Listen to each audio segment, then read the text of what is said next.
Assalamualaikum warahmatullahi wabarakatuh. Perkenalkan, nama saya Budi Syaniago, NIM 811419005. Perkenalkan, saya Rizky Mulyani Slamet, NIM 81111902024. Saya Greta Alfa Lakbatna, NIM 81111419035. Perkenalkan, nama saya Heni Rosida, NIM 811419037.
D.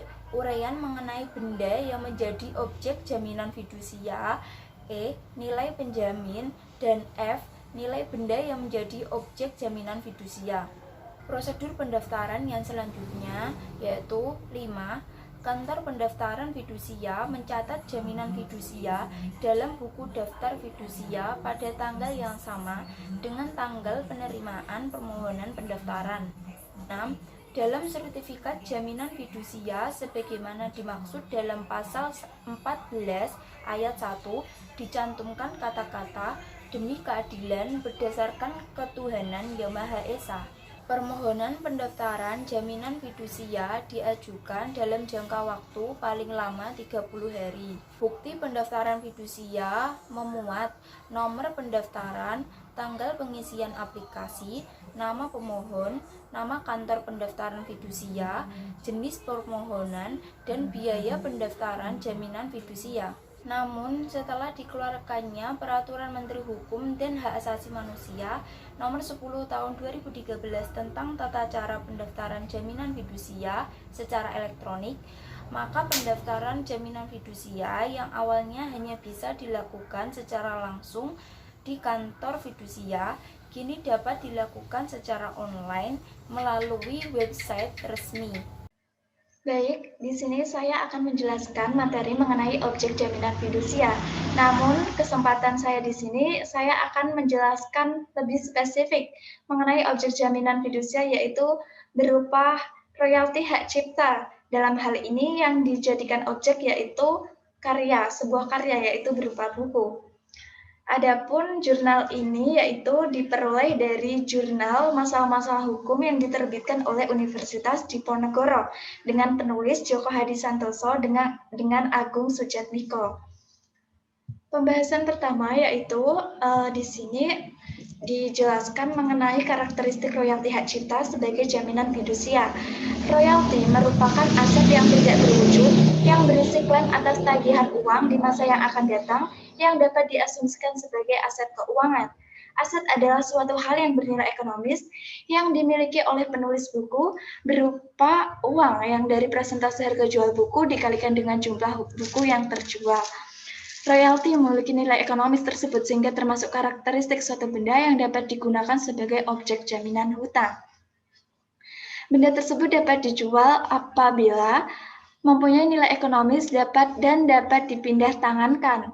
Dalam artian, apabila suatu saat pihak debitor tidak dapat melunasi utangnya, benda tersebut dapat dijual oleh bank. Adapun karakteristik royalti hak cipta sendiri yaitu yang pertama, berlaku seumur hidup penulis ditambah 70 tahun setelah penulisnya meninggal, terhitung mulai tanggal 1 Januari tahun berikutnya, sebagaimana digunakan dasar melalui Undang-Undang Nomor 28 Tahun 2014 tentang hak cipta.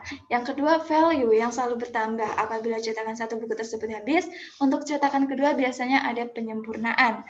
Harga buku pun dipastikan akan lebih mahal. Yang ketiga, dapat menghasilkan beberapa royalti lainnya. Misal apabila menarik, biasanya dalam hal ini novel, ada pihak yang ingin membuat sinetron atau film, tentunya ada perhitungan tersendiri tentang royalti yang dijadikan sebagai layar kaca. Yang keempat, pendapatan yang berkelanjutan atau ongoing benefits, yakni mempunyai pengertian apabila penjualan sedikit, royalti yang diterima sedikit pula, dan demikian sebaliknya. Yang kelima, sulit diprediksi, arus uang dari royalti tidak dapat diprediksi karena pada umumnya pembayaran royalti didasarkan pada penjualan produk yang bermuatan HKI. Kemudian eksekusi royalti hak cipta dalam jaminan fidusia.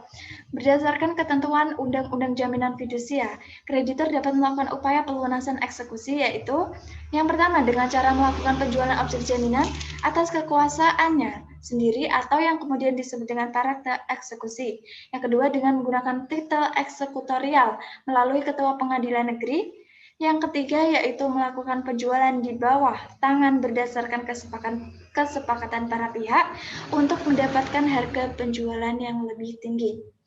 Demikian pemaparan materi dari saya. Wassalamualaikum warahmatullahi wabarakatuh.